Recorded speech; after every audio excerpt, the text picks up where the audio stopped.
എത്രത്തോളം ആളുകളെ അപഹസിക്കാമോ അത്രയും മോശം രീതിയിൽ സംസാരിക്കുന്ന നേതാവാണ് പലപ്പോഴും എം മണി. എന്തു പറഞ്ഞാലും നാട്ടുമൊഴി വഴക്കമായി പിന്തുണയ്ക്കാൻ ആളുകൾ എത്തുന്നതുകൊണ്ട് ഒരു വാക്കുപോലും പിൻവലിക്കാനും എം മണി തയ്യാറാകാറുമില്ല. ഇപ്പോൾ ഗവർണർക്കെതിരെയാണ് എം മണിയുടെ വാവിട്ട വാക്ക്.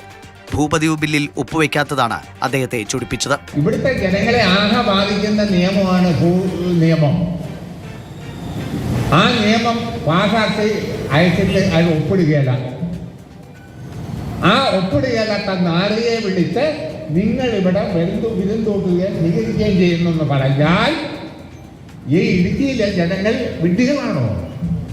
വാക്കിലൊതുങ്ങുന്നതല്ല ഗവർണർക്കെതിരായ LDFന്റെ പ്രതിഷേധം. ഗവർണർക്കെതിരെ ഹർത്താൽ നടത്തുമെന്ന് ഇടുക്കി LDF നേതൃത്വം അറിയിച്ചു. ഗവർണർ ഇടുക്കി സന്ദർശിക്കുന്ന ജനുവരി 9-നാണ് ഹർത്താൽ.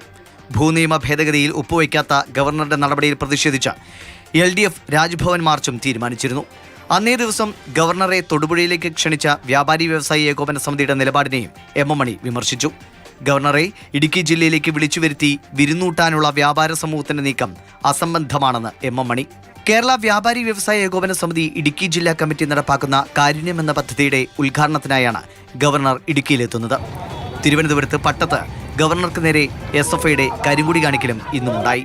പ്രതിഷേധിച്ചവരെ പോലീസ് അറസ്റ്റ് ചെയ്തു നീക്കി. News desk, Mathrubhumi news.